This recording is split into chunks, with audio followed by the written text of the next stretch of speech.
Ryan was a lion cub who lived in a large zoo in New York City with his father, Samson, Benny the squirrel, Bridget the giraffe, Nigel the koala bear, Larry the snake, and a whole lot of other animals. What sounds does the lion make? Well, roar! Little Ryan was born in the zoo and had never lived in the wild. He longed to be as fearless as his father, and he tried hard to copy Samson's mighty roar, but all he could manage was a squeaky growl. Ryan was very embarrassed by it.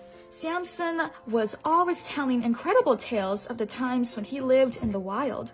Ryan had heard the stories so often that he knew them by heart. It would be so great if he could grow up to be a fierce lion too. He knew that if he could only go to the wild, he could learn to roar like his dad. But Samson didn't agree. "We've got everything we need here," he said. Life at the zoo wasn't so bad. When the gates closed at sundown, all the human visitors had gone, the animals snuck out of their enclosures and had lots of fun. One night, all the animals rushed over to the penguins' place to play one of their favorite games. Turtle curling. Samson and his team were up against the penguins. The penguins may have been in their element, whizzing across the ice, but Samson's team had a few tricks of their own. They used Larry the snake like a catapult to launch the turtles with great accuracy and power. Samson's team was more than a match for the penguins. Meanwhile, Ryan was hanging out with his friends, Duke and Ez. Ryan wanted to stay out of trouble, but Duke and Ez persuaded him to go and tease the gazelles. They crept and they leapt, and the gazelles fled in terror. To Ryan's horror, the startled gazelles fled to the penguins' enclosure and right out onto the ice, ruining the curling game. What a mess! Samson was furious with Ryan, who felt very ashamed of himself. He feared he would never grow up to be a proud and courageous lion like Samson. If only I could get to the wild, then I would learn to be big and strong just like my dad, he thought. Then Ryan spotted some boxes loaded into a truck parked on the other side of the fence. Earlier that day, the pigeons had told Ryan that those boxes were due to be shipped to the wild. Ryan had an idea. He would hide inside one of the boxes and sail off to the wild. Then, after a while, he would come back to the zoo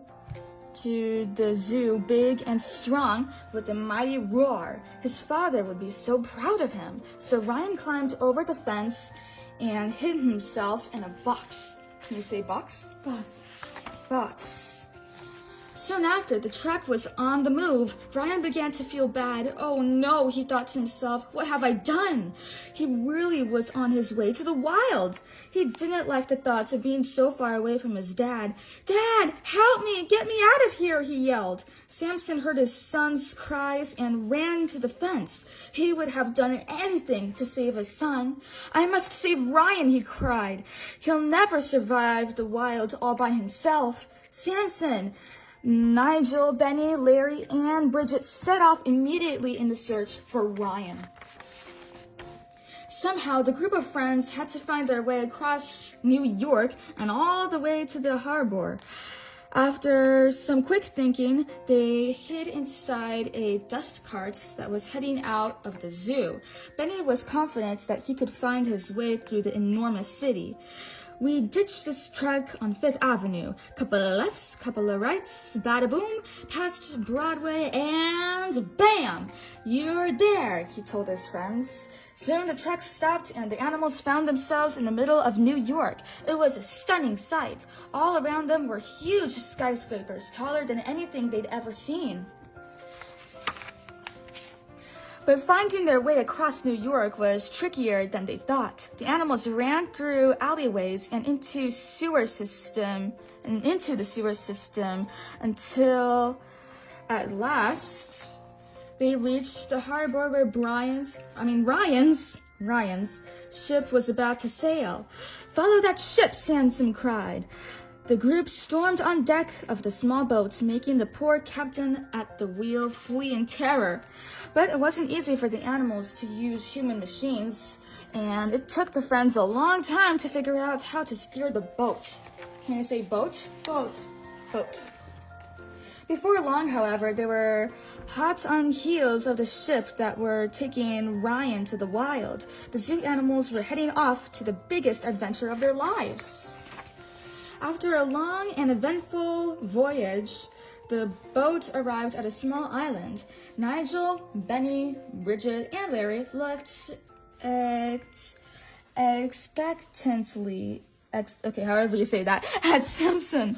But what should they do now? But Samson didn't know what to do. The truth was, Samson wasn't from the wild at all. He had made up all those exciting tales because he wanted to impress everyone, especially little Ryan.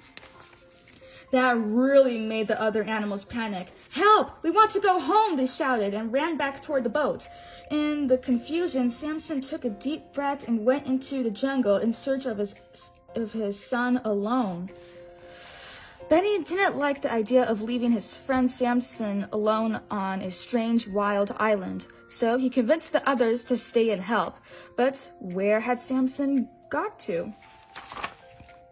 But before they could start searching, they were surrounded by a mob of unfriendly, sharp-horned wildebeests.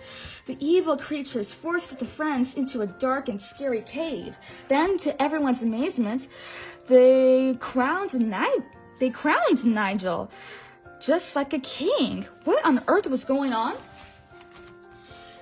Kazar, the leader of the wildebeests, stepped forward. He explained that they believed Nigel was their god, and added that they were tired of always being lion food, so instead they would be the predators. And they had decided to start with Larry and Bridget. "But first, we'll cook you," Kazar said, as if that were any consolation. However, Larry gulped all the way down his long snake neck. Meanwhile, on the other side of the island, Samson heard Ryan crying for help. At last, he had tracked down his son. Samson raced over and found Ryan surrounded by hungry vultures. But just one look at the fully grown lion was enough to make them take off. "Dad, thank goodness you found me," Ryan cried happily. It felt so good to be reunited.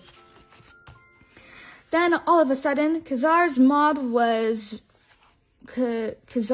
of wildebeests came charging into view. "Son! Run, son!" Samson shouted nervously. Ryan was confused. "Why should we run, Dad? You're the king of the wild. Chase them away!" "I'll explain later if I get the chance," said Samson as he lifted his son into a tree safely. "I'm sorry, Ryan. I lied to you," said Samson. "The truth is, I have never been in the wild before today. I was born in a circus, and my own father was always angry with me because I couldn't roar loudly or be brave like him. That's why I wanted you to be proud of me." Ryan felt so disappointed when he heard his father's confession. Samson and Ryan climbed down the tree and ran away as quickly as they could, but the wildebeests were faster. Soon their angry pursuers caught up with them and forced Samson off a cliff. Poor Ryan was surrounded. The mob of wildebeests herded them towards the cave entrance. After a while, the wildebeests pushed Ryan, Larry, and Bridget into the big cave where Nigel was standing on his throne. All around them, the wildebeests were getting ready to eat the zoo gang. Nigel didn't know what to do. How could he stop the mad wildebeests? Luckily, Samson had found the entrance to the cave and rushed in to rescue Ryan and the others. "Come on, Dad," Ryan yelled excitedly when he saw Samson. show these jerks who's at the top of the food chain. Father and son stood shoulder to shoulder, facing the herd of wildebeests surrounding them. Just then, Khazar appeared. He lowered his horns and crashed into Samson, knocking him to the ground. Little Benny looked at his injured friend. "We've got to do something to help Samson," he shouted. The zoo gang had to figure out what to do, and fast. And they didn't disappoint. Just like the curling game, they stretched Larry the snake between two rocks and used him as a catapult to shoot Ryan towards Khazar, knocking him over. That was just the break that Samson needed. Now was the time for him to prove that even though he wasn't from the wild, he could be fearsome and powerful. Samson let out a roar so mighty that it kicked Khazar off his feet and made the cave collapse on top of him. Roar! Luckily, everyone else got out in time. "Wow," said Ryan. "This is going to be your best story ever, Dad." The animals set sail for New York. Ryan was proud of his father now. Samson had proved that you don't have to be born in the wild to be courageous.